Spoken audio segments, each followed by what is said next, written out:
Transformation, transformation, and more transformation. A transformative work culture that prioritizes top-notch service delivery by the public service, targeting achievements of an upper middle income society by the year 2030. That is the clarion call from the Human Resources Agency of Government, the Public Service Commission. This is part 2 of a 2-part commission interview series. Welcome aboard, episode 1.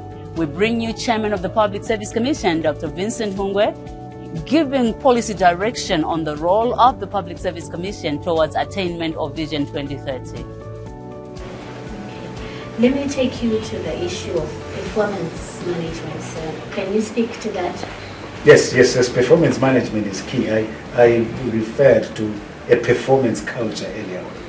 A performance culture is one that actually builds within the individual a sense of accountability, right? And accountability arises out of the fact that you accept certain responsibilities, which responsibilities you can measure in terms of the targets that you set for yourselves and the extent to which you achieve those targets, and to the extent that you have achieved those targets, your expectations in terms of the incentives to achieve. But at the same time, you might also fail to achieve those targets, not because you are inherently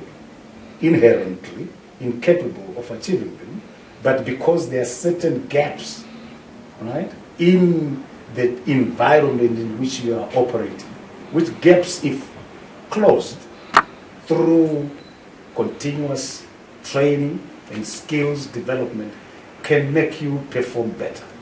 And of course, there are different ways in the context of behavioral alignments that can be mobilized in order to ensure that non-performance is extinguished or non-performance is transformed into something that can become an opportunity for growth at the individual level and an opportunity for growth in terms of delivering the results and outcomes that we all strive to see. So what you're saying, all of it, if put in a nutshell, just speak to the issue of transformation, transformative agenda. What sort of leadership are we talking about in terms of all the structures, the leadership in the structures, the sub-national, the national structures? Can you speak to the issue of leadership? That's very important. That's very important.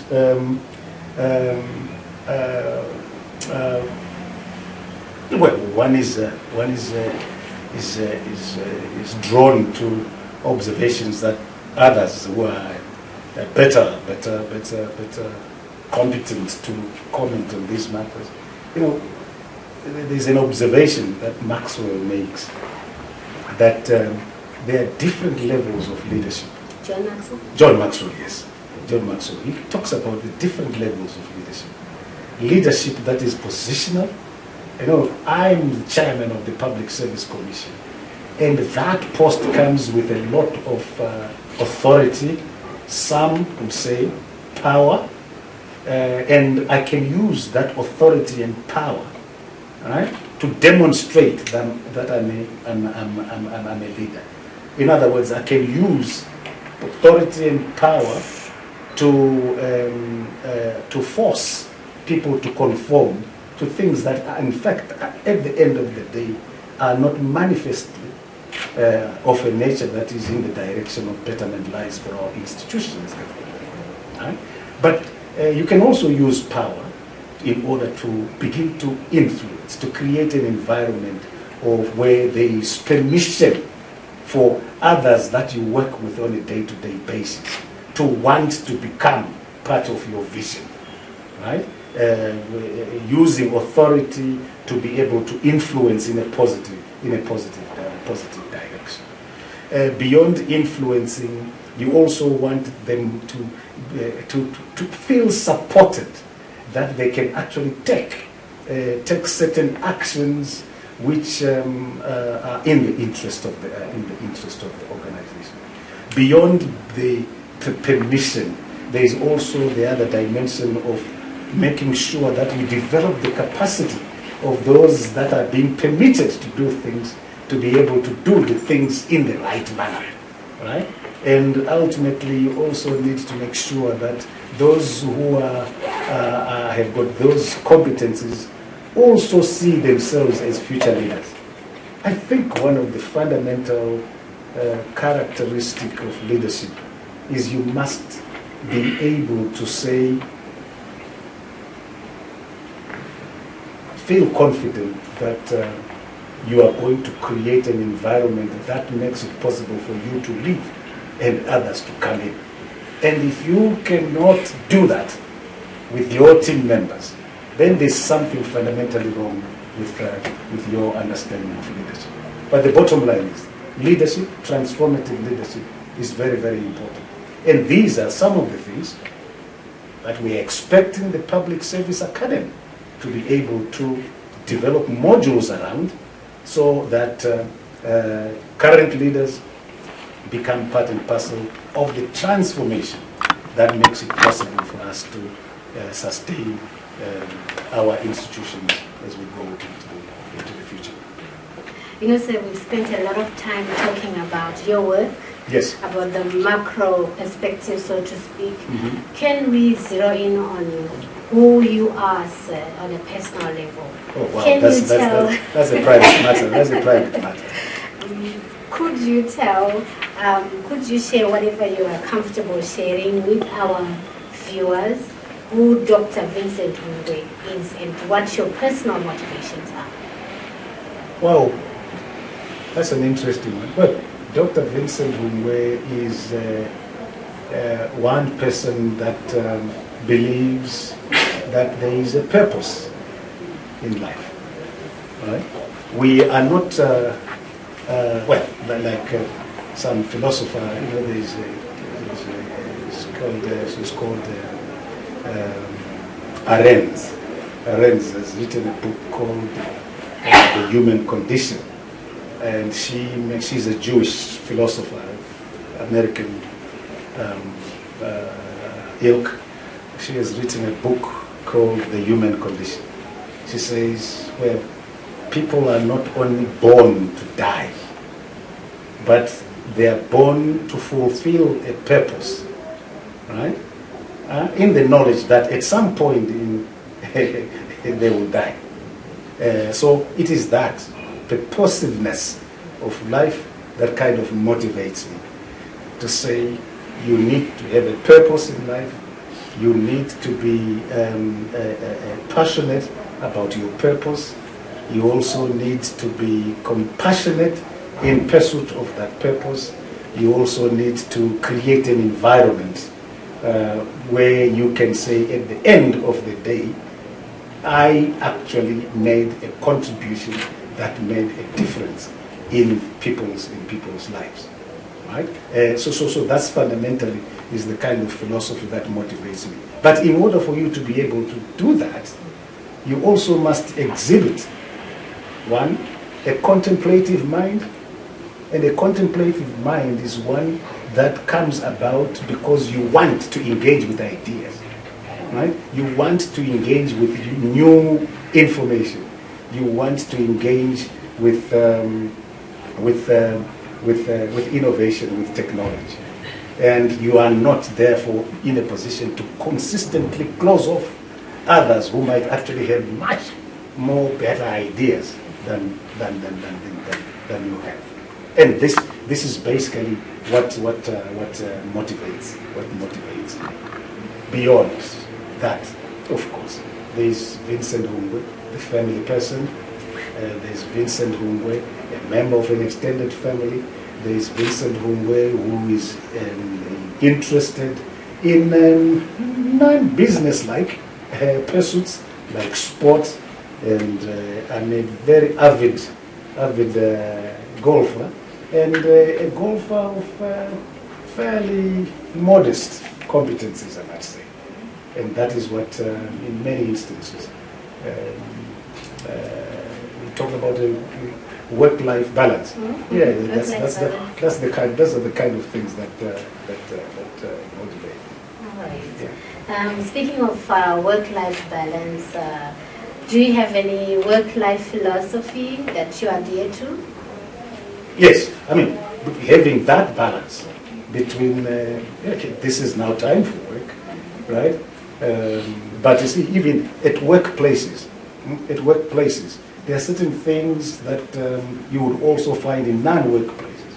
You know, compassion, an ability to engage with others without rancor, an ability to be able to take a shot regardless of where it is coming from, an ability to use the whole notion of leadership, authority, to create an environment that is conducive for mutual growth for all those that are part and parcel of the organization and or the institution.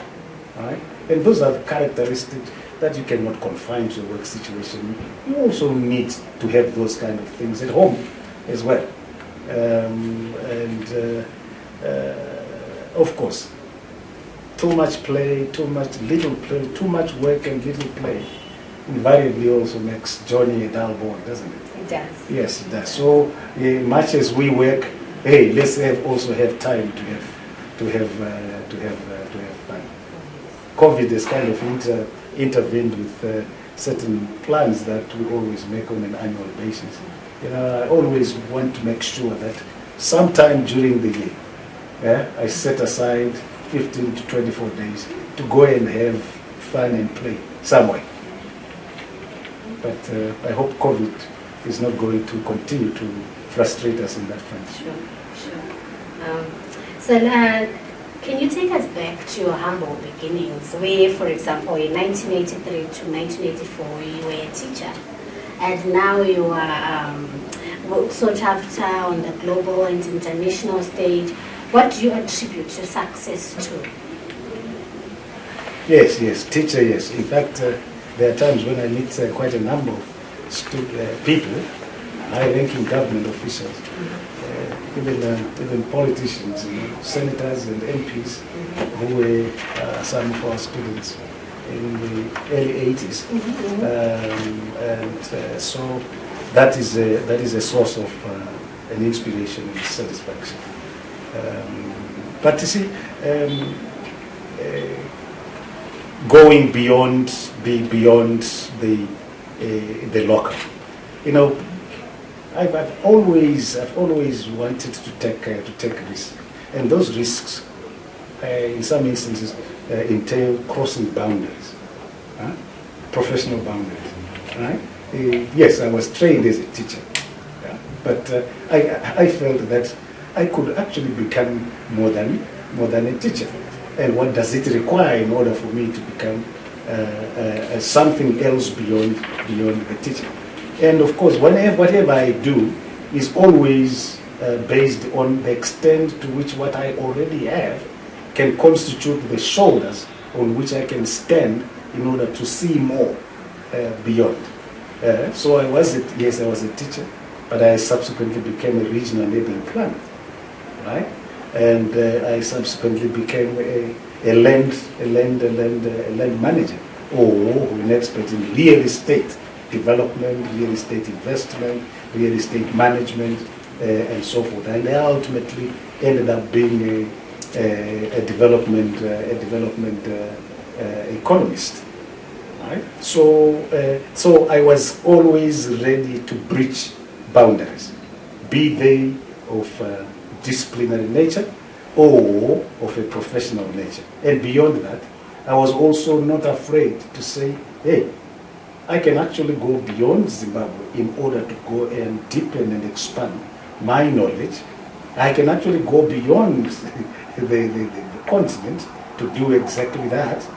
And ultimately, everybody finds themselves, they find their way back to the mother country. And that's basically what I did. Teacher, locally based, UNCF, United Nations Capital Development Fund, United Nations Development Program, the African Institute for Community Development Planning and Management, and so forth. And Botswana serving for South Africa. But we are all now back here. So that makes you a personification of a typical learned Zimbabwean, an elite group that is dotted across the entire globe, having worked locally and abroad in the public and private sector. What is your strategy to ensure that the country benefits from most of these experts on whom it's made massive investment? We are quite generous in your compliments. Thank you very much for it. But the bottom line is, all those experiences, at the end of the day, where we are today, form the basis upon which as leadership. And I want to locate this in the context of the tripartite forum of government. A tripartite that includes the Office of the President, the Public Service Commission, and Treasury, right? And there's a particular role where you see all the knowledge, the skills beginning to pan out in terms of informing and influencing processes on how the Second Republic, the new dispensation, is doing its work, right? And that you find at the policy level. Talked about the stabilization program. Now the policies that are now informing the National Development Strategy 1, and the policies and the values, the principles that informed the vision, right? And of course, all those things do not belong to the tripartite. The tripartite is only there to make it native to Zimbabwe. The holder of that humongous vision is His Excellency the President, drawing from the mandate that he has gotten from the people. Now the issue is, how do you bring all those skills, those competencies, those experiences, local, regional, continental, global, multi-stakeholder, multi-partnership, in order to bring to bear the wings that are required to fly in the direction of Vision 2030. And to me, that experience has been quite invaluable. Okay. So you were permanent secretary in a number of ministries: lands and agriculture, local government, public works, and national housing, and then the Minister of Science and Technology Development. Mm-hmm. It has been generally observed that our public sector is plagued by the so-called silo mentality. What, in your view, can help address this scourge of silo mentality? Oh, well, there are quite a number. I'll just focus on three issues. Mm-hmm. The first one is what is required for a cohesive, integrated, mutually reinforcing national planning and implementation management system. And what we have done in the past 3 years by way of coming up with arrangements at 3 levels. First is the tripartite level, where the Public Service Commission, the Office of the President, and Treasury have come together to form an entity, a unit, that has got a helicopter view of what is happening throughout the whole country, and saying, from a purely development planning perspective, what is it that we require? But in order for us to be able to do this, what are the human skills that are required? What are the competencies that are required right across the board? And for us to be able to, how are we going to finance it? To me, is in fact a very critical step in the direction of bringing about programmatic policy and operational cohesion within the state to avoid the silo mentality. Take it down a little bit, you will find that there is no ministry in this country that does not belong to a cluster. And those clusters actually constitute the pillars on which the National Development Strategy 1 actually stands. So there is nothing that a ministry can claim to be doing, right, without understanding how it actually contributes to the development outcomes and results of a given structure or cluster, I beg your pardon, to which they actually belong. Right? So the way the plan was put together, the way the plan is being implemented, the way the plan is actually being monitored and evaluated, forces you to recognize that there is no way you can achieve your targets absent the collaboration, right, with other line ministries.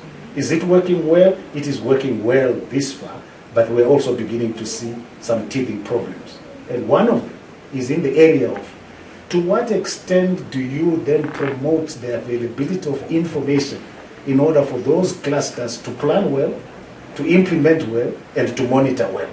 You need pointedly a significant pivoting in the direction of creating information communication technology platforms to facilitate effective communication amongst members of the cluster and amongst members of the tripartite that are collectively driving a whole range of strategic initiatives towards the realization of the objectives of the plan and ultimately the objective, the vision 2030.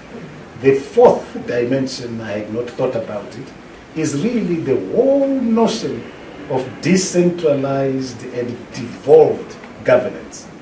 Because now what you are going to begin to see is that the Office of the Minister of State, with the support of the provincial development coordinators, are actually going to form the hub into which the spokes that are coming from the different line ministries are going to be coordinated at the subnational level in order for the integration and cohesion to actually be sustained at lower levels of central government, that is at the provinces and at the districts.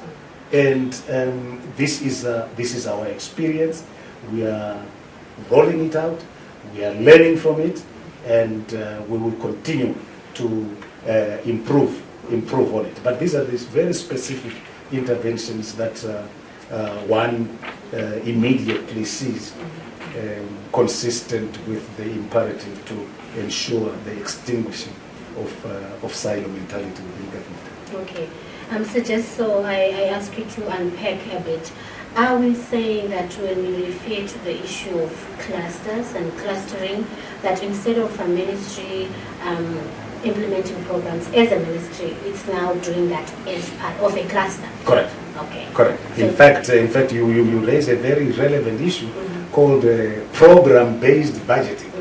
In other words, your program as a minister, your program as a minister, yes, sir, can only make sense to the extent that it is contributing to a certain set of outcomes and results of a cluster. of a cluster. And Secretary Guamatanga, our head of treasury, will allocate resources to the extent that you have demonstrated your contribution to the cluster.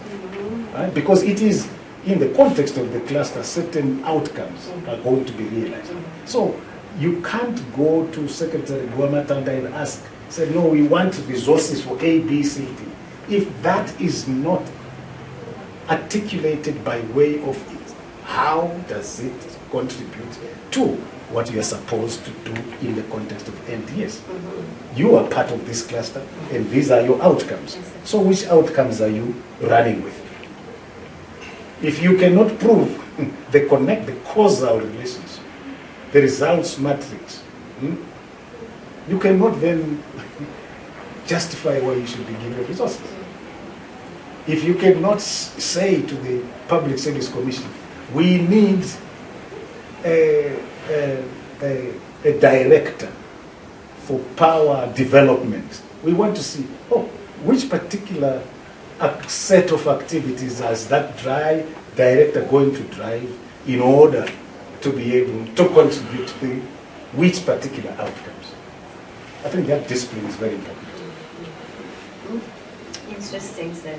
So you were also at one time policy advisor / technical specialist for local economic development and decentralization under the UNDP in our sister country of Botswana. Yes. What countries can you draw from there that can be applied to the Zimbabwean situation? Yeah, interesting. Yes, I was the regional policy advisor for, well, it was really not for Botswana, but it was for SADC, but the UN office that was responsible for that was based in Botswana. You see, let me go back to decentralization and devolution. See, there are certain skills that we require in order to ensure that our provinces begin to undertake local economic analysis to identify where are the comparative advantages, right? Much south, talking about their deep soils, there's water, and, different dams. Masvingo will be talking about a lot of water bodies in the province, and other provinces you're talking about the availability of minerals, availability of, in Manicaland is flora and fauna, beautiful landscapes and so forth. So you need to be able to undertake local economic analysis in order to understand where do you have comparative and competitive advantage, right? Having done that, you then need to develop a whole host of business proposals on the back of which you can then, attract investments, right? And when you attract these investments, you are now beginning to, and the investments need not always come from outside. It can also come from local investments. Government building infrastructure, roads, dams, providing electricity, information communication technology infrastructure and so forth, right? But it can also come from outside, right? And so forth. Now, all those competencies are critical in the context of what we refer there to as local economic development. And that's basically what I was focusing on in the entire region when I was based in Botswana. And those are the kind of experiences now that we want to bring to Zimbabwe and say, hey, we need to develop our local economic development competencies in the context of decentralization and devolution, because that's where the factor endowments are found. Let's go and identify them. Let's go and figure out how to exploit them. Let's go and create business opportunities. Let's go and invite people to come and become part and parcel of a sub-national economic growth system. Who are our partners? Certainly, the United Nations, well, locally, to start locally. Who are our partners locally? Our partners are our local investors. This is where the context in which people ought to understand ZIDA, the Zimbabwe Investment and Development Authority. Right? ZIDA was actually going to be one of the partners for ministers of state in order to promote investment, because ZIDA has got a wide remit, local, regional, global, and continental and international. So where will all these investors go? They must go to areas where the opportunities have been identified. And those opportunities are identified in the context of a local economic development agenda, which is principally driven by the ministers of state and the structures that the Public Service Commission has provided them. Other partners are institutions of higher learning. I'm always impressed by the work that the Ministry of Higher and Tertiary Education has been doing in the area of innovation hubs and technologies and so forth and so on. All those things become part and parcel of the actors at the local level to energize, right? To make our economies more robust at the sub-national level, together with government, together with ZIDA, together with local partners, so forth and so on. So that experience is turning out to be quite interesting. Yeah, we are in our formative stages, but believe you me, I think decentralization, devolution is going to be a game changer in this country. Interesting, sir. So you mentioned partners. And when we're talking partners, obviously there's also partners, development partners. Yes. How does one ensure that when we engage with partners, the relationship is non-exploitative and that it is mutually beneficial? The President says, well, the responsibility for building one's country to become an inclusive society and a sustainable one for that matter, sustainable in economic, social and environmental terms, cannot be farmed out to anybody.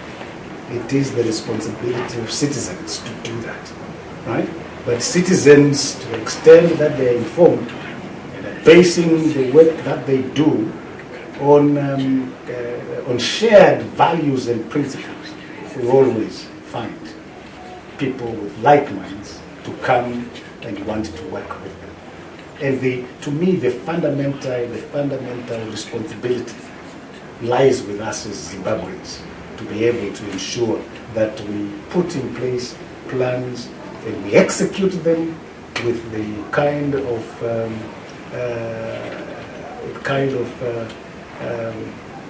consistency and commitment to moral rectitude that many people find very easy to associate with.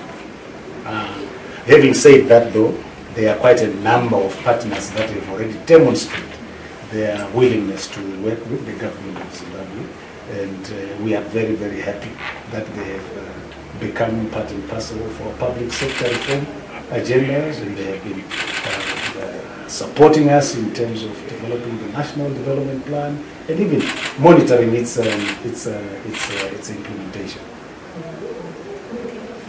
In your position and capacities as chairperson of the service commissions or the service commissions, what would constitute an enabling environment enough for you to execute your mandate to your best possible? I think this is really openness, honesty, and transparency in the way we engage with each other. And quite honestly, I found the tripartite arrangement a platform that we took too long to establish and exploit. And when you look at the tripartite, it really represents all the institutions that one could think about. Remember, as chairman of the Public Service Commission, I also work very closely with colleagues in the Defense Forces Commission, Police Service Commission, Prisons and Correctional Services. So when we are meeting as part and parcel of the tripartite, one can hardly imagine which institution doesn't feel represented at that level. And it is that preparedness to do things well, honestly, share information, and work with a common goal in mind that has made our work at the Public Service Commission a very enjoyable one. Yes, but this is not to suggest that there are no challenges. They are there. But challenges become such to the extent that you are less or least prepared for it. All right, sir, back to you again. On a personal note, when you do take time off, sir, which we're supposed to do from time to time like everybody else, what fills up that time? Oh, what fills up time is family. What fills up time is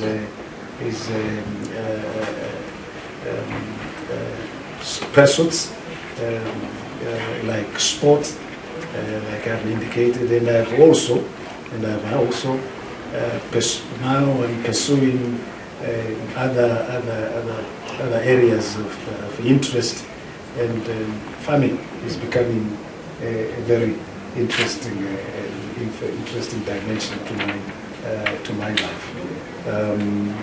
talk about family, see, when at some point in your life, for example, when you retire, and they say there are three things that usually are very important.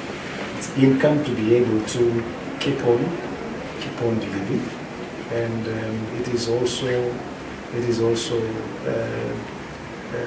family, extended family, and friends. So when you get time off work, you must make sure that you work on deepening, strengthening relationships with family and with friends. Interesting, sir. Speaking of sports, what's your favorite team? Which soccer? Are you into soccer at all? Or? Well, yes. I'm a soccer fan, but my team has now been kind of. It has not been doing well. Mm-hmm. Yeah, I'm a Dynamos fan. You're a Dynamos fan. Absolutely. All right. Interesting, sir.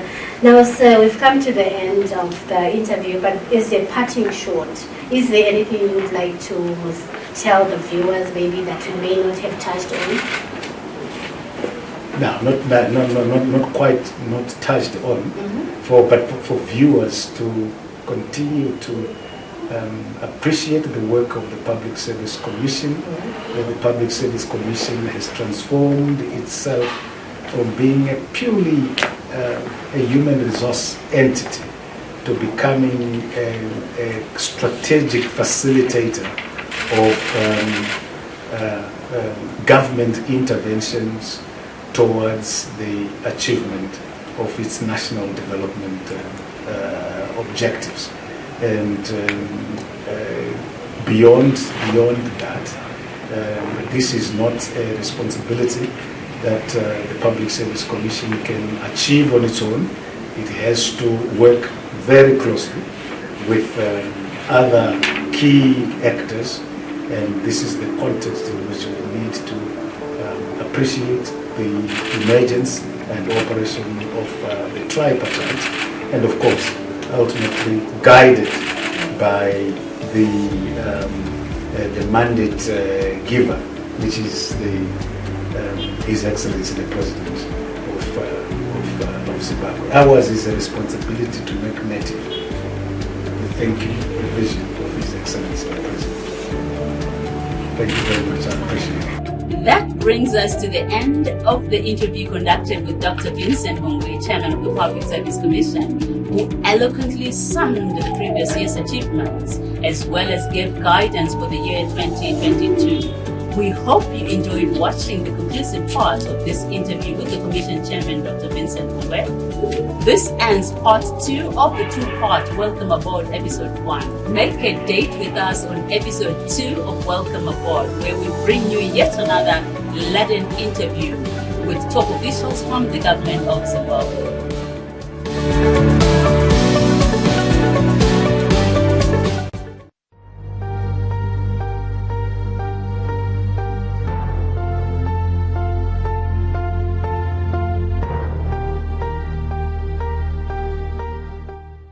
The Southeastern Asian country of Indonesia was the host of the 2022 Water, Sanitation and Hygiene Ministers meeting, which took place in the capital, Jakarta. Zimbabwe's delegation to the meeting was led by Vice President General Retired Dr. Constantino Chiwenga, who is also the Minister of Youth and Child Care. Vice President Chiwenga was accompanied by the Minister of Agriculture, Water, Fisheries and Rural Development, Dr. Anxious Masuka, the Deputy Minister of Finance and Economic Development, Honorable Clemens Chidua, and the Deputy Minister of Local Government and Public Works, Honorable Marian Chombo. 69 ministers from 37 countries responsible for water, sanitation, health, environment, and finance sectors attended the conference, which attracted over 350 delegates. Before the meeting kicked off, Vice President Chiwenga met with his Indonesian counterpart, Vice President Maruf Amin, at his offices in Jakarta, where they discussed several areas of cooperation between the two countries, with Indonesia expressing a keen interest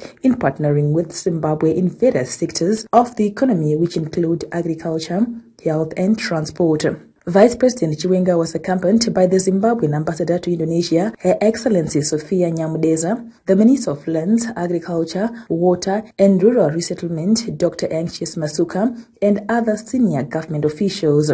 The first issue which we discussed with him was the economic cooperation between Zimbabwe and Indonesia on the construction of our railway line,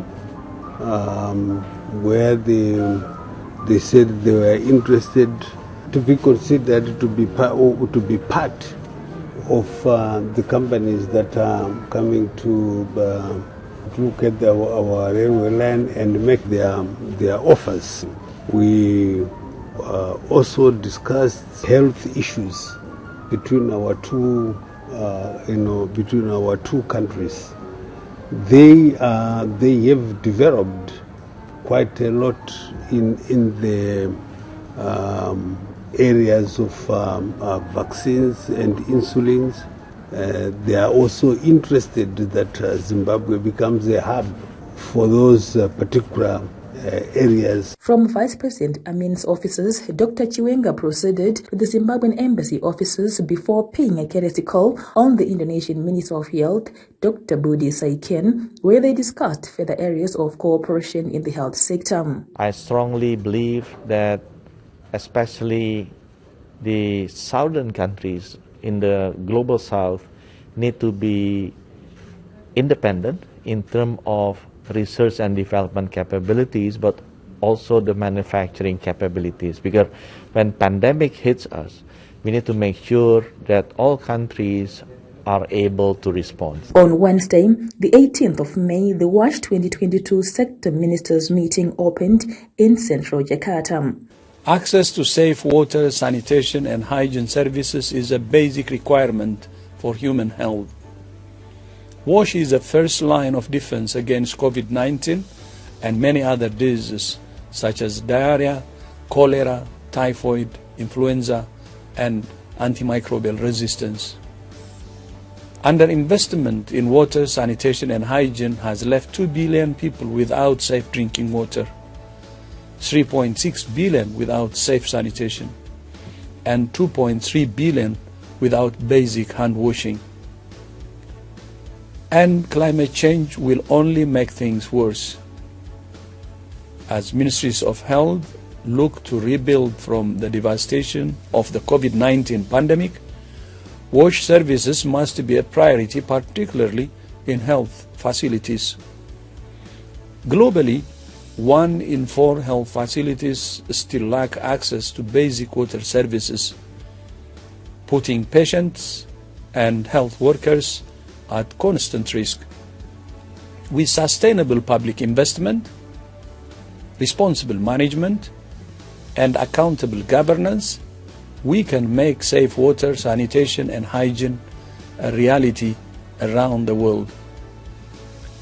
This no-regrets investment will help to save more than 1 million lives, contribute to human rights and gender equality, and bring substantial economic returns. It's essential that we work together across borders and sectors with transparency and accountability. When it comes to delivering safe water and sanitation for all, you, and I'm particularly talking to our ministers, you are the change makers who can make this happen. And you have a fantastic opportunity in the next 2 days to share ideas, to tackle problems, and to build partnerships, to strengthen intersectoral connections, to address the triple crisis, which is the focus of this meeting, the role of water and sanitation in building forward better. Water and sanitation that's indispensable for preventing future pandemics and public health emergencies. Water and sanitation that's integral to supporting economic development, not only by keeping people healthy, but also creating jobs and supporting industry and innovation. And water and sanitation that's imperative for making communities resilient in the face of climate change. We have reached a key milestone in terms of our SDG period, and it is a time to take stock of our progress. We have to ask ourselves openly and genuinely about what are the things that are important for children, and also what are the challenges. What do we need to do to reach every children, leaving no child behind? And also, what do we need to do differently as we move forward? As still there are billions of people in the world without water, sanitation, and hygiene, it is not enough for us to do business as usual, nor double, triple, but we may need to quadruple our efforts to ensure that we reach our targets of universal access by 2030. Together, we must do more. The meeting was officially opened by the Indonesian Vice President Maruf Amin, who spoke in the Indonesian Bahasa language, calling on nations to work hard in achieving Sustainable Development Goal number 6 of providing access to safe and sustainable drinking water and sanitation for all. In his keynote address at the meeting, Zimbabwe Vice President, General Retired Dr. Constantino Chiwenga, who is also the Minister of Health and Child Care, cited water, sanitation, and hygiene as foundational requirements in addressing the risk of public health disasters. In order to achieve universal access to water, sanitation, and hygiene globally, there is need to accelerate progress by investing at least United States dollars 114 billion annually. On the other hand, the cost of doing nothing would amount to US dollars 260 billion annually. Without adequate wash services, the risk of public health disasters increases and the growth of economies is slowed, thus retarding human development. The burden of climate change and the COVID-19 pandemic should heighten our sense of urgency. Honorable ministers, fellow delegates, there is no doubt that our individual and collective efforts to achieve the SDGs have been negatively affected by the triple crisis, but we have made some progress. The meeting provided a platform for political leaders around the world to strategize, collaborate, and prioritize water and sanitation investments. Day 2 of the WASH Sectors Ministers meeting saw various countries, including Zimbabwe, pledging their commitments towards the attainment of safe drinking water. Zimbabwe committed to achieving 80% access to potable water by 2025 as it moves towards achieving Sustainable Development Goal number 6 of providing access to safe and clean drinking water. Zimbabwe has a very ambitious WASH program, and the whole of government approach is looking at turning WASH from an emergency to an investment case, a business case, for WASH becoming an economic enabler.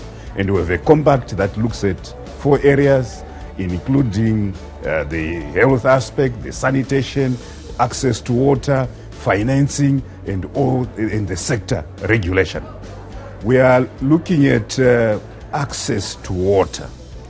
And beyond water being a constitutional right, leadership at political level, at the highest level, with our President, His Excellency Dr. E.D. Mnangagwa, prioritizing through what has been dubbed the Presidential Rural Development Program, a very ambitious and transformative rural initiative where the 35,000 villages will each have a bowl by 2025, and driven by 2 state agencies, the District Development Fund and the Zimbabwe National Water Authority, who between them will now have 50 drilling rigs full-time. Additionally, at each of the 9,600 schools, we intend to drill a borehole, so that these WASH activities are also at school level. But WASH is an enabler. So once water becomes available at the school point, at the village, we intend to put a solar-powered village garden, 1 hectare. The president launched such a garden last year, and now he has given us the mandate to roll out these gardens across the country. And again, it's a very ambitious program where we think by 2025, each village will have this water point where women and girls' dignity is restored, because they don't have then to walk 5-6 kilometers to fetch water and unclean water. This is potable water available so that women, girls can have more time to study. And so this is the transformative story that Zimbabwe has. And coming here, we are sharing this experience. We've also looked at insights about how we can use data and information management, not just to allow these communities to access water, and that if there is a problem, the problem is reported to service providers, but that will begin to build this rich information which will be an aid into planning for the long range, but also for our annual budgeting cycle. Sometimes as a country we can have a very, very good policy at a national level, but what lacks is implementation on the ground. Our leadership emphasizes that if we are going to make a change, we have to make a change in our communities. The people, the Malawians in the rural areas, they have to feel that change. Zimbabwe's Deputy Minister of Finance and Economic Development, Honorable Clemens Chidua, reaffirmed government's commitment towards funding water, sanitation and hygiene issues. We have come up with a WASH financing strategy, and that WASH financing strategy is involving the government, the development partners, the civil society, and we are taking WASH as a business. We have got a sanitation economy where we have said we need to provide that base for the private sector to see business sense in WASH. Over the past 5 years, the government of Zimbabwe has embarked on several projects to ensure its citizens have access to safe drinking water. These include the Presidential Rural Development Program, targeting development of 35,000 boreholes countrywide, with 50 drilling rigs having been procured to date. To wrap up his visit to Indonesia, Vice President Chiwenga visited an Indonesian state-owned enterprise, Biopharma, a company in the manufacturing and distribution of traditional vaccines, where the pharmaceutical giant is expected to partner with Zimbabwe's national pharmaceutical company, NatPharm, in the manufacturing of vaccines.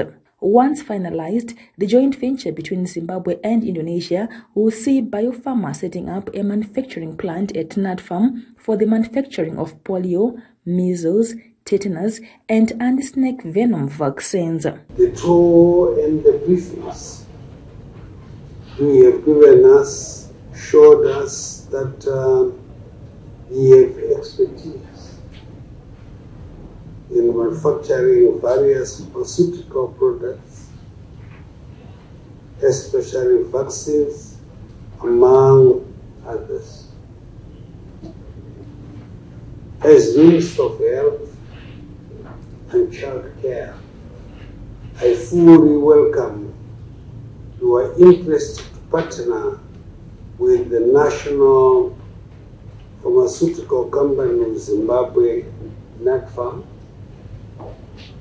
which is wholly owned by the government of the Republic of Zimbabwe, to manufacture pharmaceutical products, including vaccines in Zimbabwe.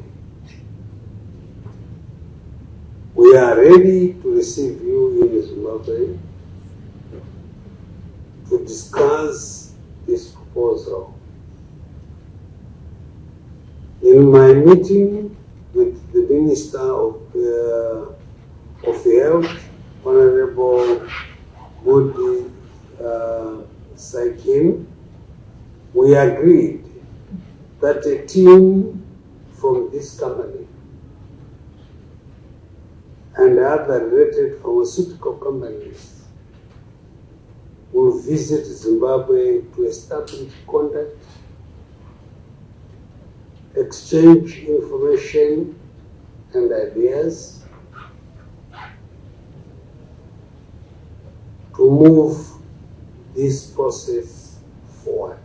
Biopharma President Director Mr. Ernest Basia expressed his company's willingness to partner with Zimbabwe.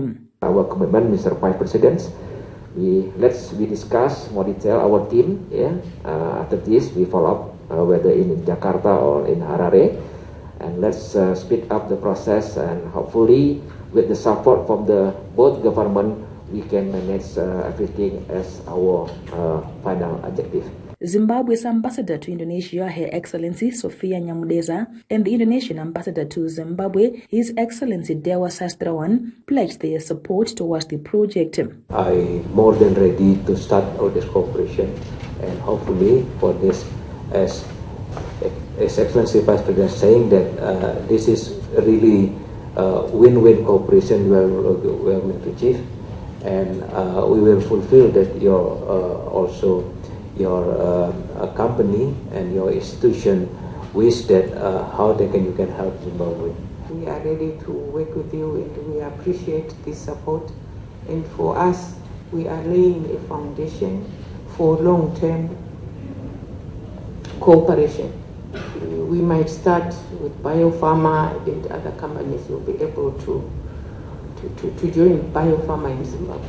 From the pharmaceutical company, the Vice President and his delegation proceeded to PT Len Group of companies, which manufactures rail equipment technology and solar systems, with promises of further cooperation between the two countries. I understand that you are one of the companies that have expressed the interest to partner the National Railways of Zimbabwe, and as I said, in all its rehabilitation project,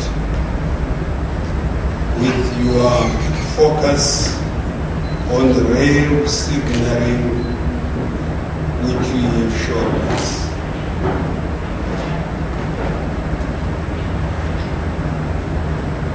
I want to say from the word go that we are now starting revamping the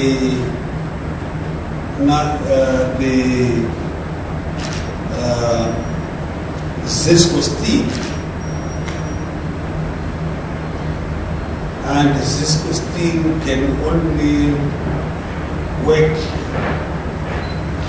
if National Railways of Zimbabwe is working. Bilateral relations between PTC and Zimbabwe have been going on since 2019, and the visit by Vice President General Retired Dr. Constantino Chiwenga is expected to culminate into the signing of a memorandum of understanding between Zimbabwean and Indonesian companies.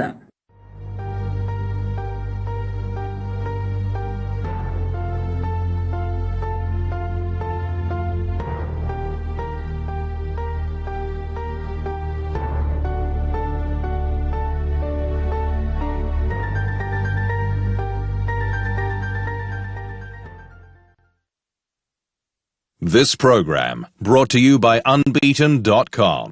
We celebrate champions.